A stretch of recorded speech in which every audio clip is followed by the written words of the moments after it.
A China reiterou ontem que vai enfrentar a guerra comercial com os Estados Unidos até o fim, em um momento em que as tarifas de Washington afetam a economia mundial e ameaçam conter o crescimento do país asiático. O ministro chinês do Comércio, Wang Wentao, advertiu que as tarifas impostas por Donald Trump ameaçam perturbar a estabilidade das cadeias industriais e de suprimentos globais e disse o seguinte, como você vê aí na tela: nenhum país deve fantasiar que pode suprimir a China e manter um bom relacionamento com a China ao mesmo tempo. Tais atos de duas caras não são bons para a estabilidade das relações bilaterais ou para a construção de confiança mútua.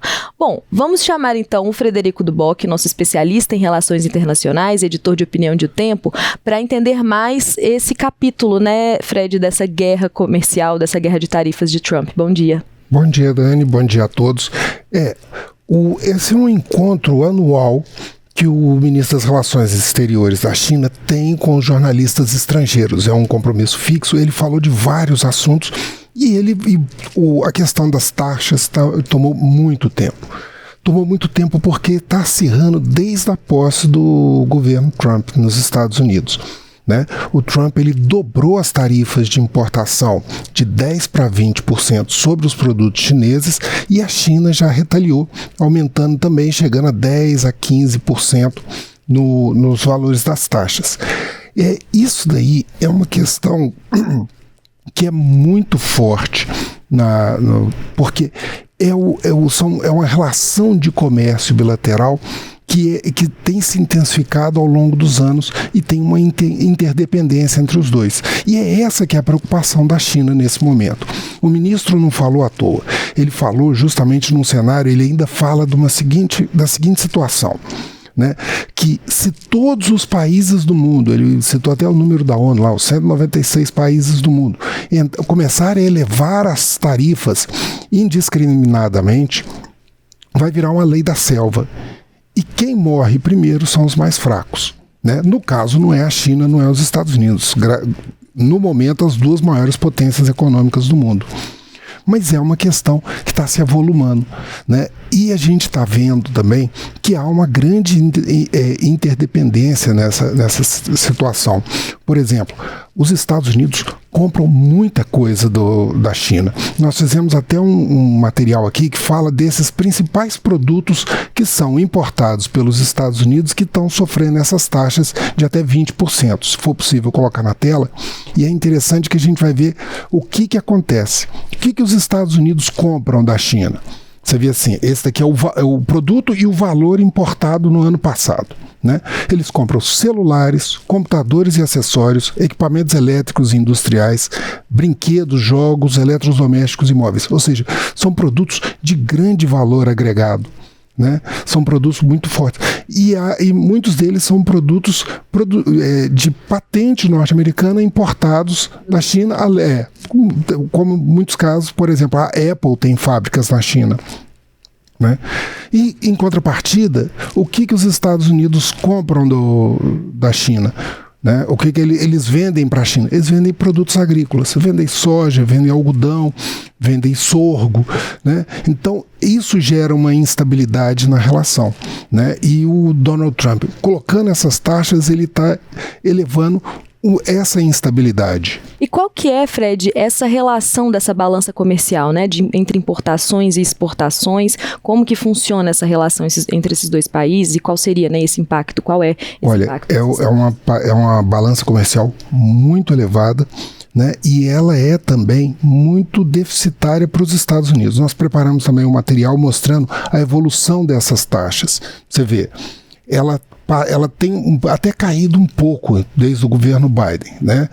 Muito em função da primeira guerra comercial do Trump, quando ele foi eleito em 2016. Né? Ela está em torno de 300 bilhões, fechou o ano passado em 295 bilhões. E uma curiosidade, em janeiro desse ano, que nós estamos mostrando ali, foram 31 bilhões. Em janeiro de 2024 foram 24 bilhões. Por que isso? Porque os importadores norte-americanos estão correndo para poder compensar. No início desse ano, o déficit de importações total dos Estados Unidos foi recorde. Ele cresceu 34% em relação a dezembro, chegando a mais de 130 bilhões de dólares de déficit em relação ao mundo. Né? Então, o que nós estamos vendo? Esse incômodo do Trump, ele vem já desde o primeiro governo. No primeiro governo, ele também iniciou uma guerra comercial com a China. Muito do que ele está fazendo hoje é uma recuperação daquele período. Tanto é que, em algum momento, a taxa, esse déficit quase bateu em 500 bilhões. Né? E isso ele está muito preocupado em falar com o público interno dele também, porque é uma garantia. Chama a atenção aqui para o comentário do Juversi Júnior, que comentou na nossa live, diz o seguinte: Trump busca o princípio do equilíbrio entre as economias, mas usa ferramentas agressivas e impopulares para os outros países, mas, como você disse, né, é uma estratégia para agradar o público norte-americano. Então, essa volta para dentro, né, é uma coisa que ele desconsidera, de certa forma ali, de certa forma não, né, acho que desconsidera totalmente, assim, os interesses globais, conjuntos, e volta-se apenas para o público, para os seus eleitores, para as pessoas, para os cidadãos americanos, norte-americanos. Isso, o Juversi foi muito preciso na análise do Trump. O Trump, ele é um político nacionalista. Sim. Nacionalista e, em grande parte, populista. E essa movimentação dele, e como ele fez na campanha, o MAGA, né, fazer a América grande novamente, essas taxações são para forçar uma movimentação de empresas migrarem para dentro dos Estados Unidos, né, e produzirem dentro dos Estados Unidos. Essa que é a lógica que ele está adotando. Né? Só que existem algumas coisas. O Trump está descobrindo, meio que atabalhadamente, o conceito da interdependência e do multilateralismo. Porque, o que acontece? Hoje, nos Estados Unidos, a China tem mais ou menos 8 mil empresas norte-americanas funcionando lá. Dentro dos Estados Unidos, 2.600 empresas são controladas por investidores chineses. Essas empresas chinesas que estão dentro dos Estados Unidos são empresas que geram 114 mil empregos. Então, é uma questão que ele ainda está tateando ali, mas as ações que ele faz para priorizar o seu público interno tem implicações internacionais. E as implicações e as ações internacionais têm problemas internos.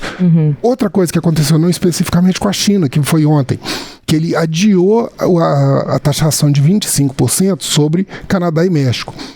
Não, a presidente mexicana foi muito boa, ele fez um post imenso na rede social dele falando isso. Mas por trás disso tem um outro problema. Hoje, a economia mexicana e a americana são muito interconectadas, em especial na produção de veículos. Para ter uma ideia, em média, os carros americanos têm 75% de produtos nacionais. Só que nessa conta de produtos nacionais, muitas vezes eles incluem o Canadá também. Então cai para 50%. Boa parte dos componentes de carros norte-americanos são produzidos no México para que haja uma redução de custo e ele possa ter um barateamento. O que acontece? Ele aumentando essa taxação, diminui essa produção, aumenta o custo da produção interna. Aumentando o custo da produção interna significa, em média, entre 3 mil e 12 mil dólares a mais no preço do carro que o norte-americano vai estar comprando dentro do governo Trump. E isso essa questão do carro, eu acho que é um exemplo muito emblemático, no sentido de que o preço desse produto sempre foi visto com muita admiração, digamos assim, pelo resto do mundo, aqui pelo Brasil, né, especialmente. Existe essa coisa de comprar carro nos Estados Unidos é muito barato, é tudo muito fácil, e isso é essa realidade agora. Se essa campanha de taxação, né, dessas empresas e de internalização da produção continuar a seguir em frente, a gente acaba, na verdade, essa realidade, né, da facilidade de comprar um carro nos Estados Unidos acaba se desfazendo, né?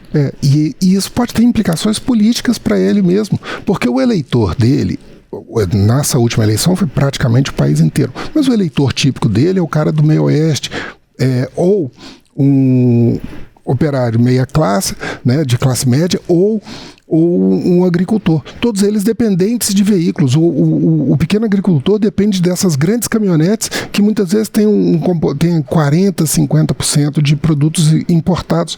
Então, ele votou num político que falou que a vida dele ia melhorar e está aumentando o custo dele de vida. Né? Aquela coisa da imigração, né, que foi um grande mote da campanha e que foi realmente a proposta que uniu o maior número de eleitores, né, porque a gente tem essa análise das propostas que realmente elegeram Donald Trump.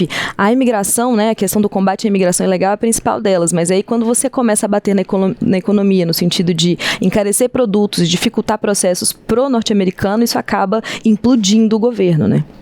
Você aumenta custos consideravelmente, né? Você está abrindo mão de um profissional que veio e assume algumas funções de menor salário, né? E aceita isso justamente porque ele está construindo a vida, está fazendo a transição, e essas pessoas não vão estar lá mais disponíveis. Sim. Né? Então você vai ter que pagar mais para um profissional norte-americano, que normalmente tem uma capacitação, normalmente eles completam o ensino médio, né? A taxa lá é alta, e você vai ter que tirar esse custo do pequeno empresário norte-americano também que está contratando essas pessoas.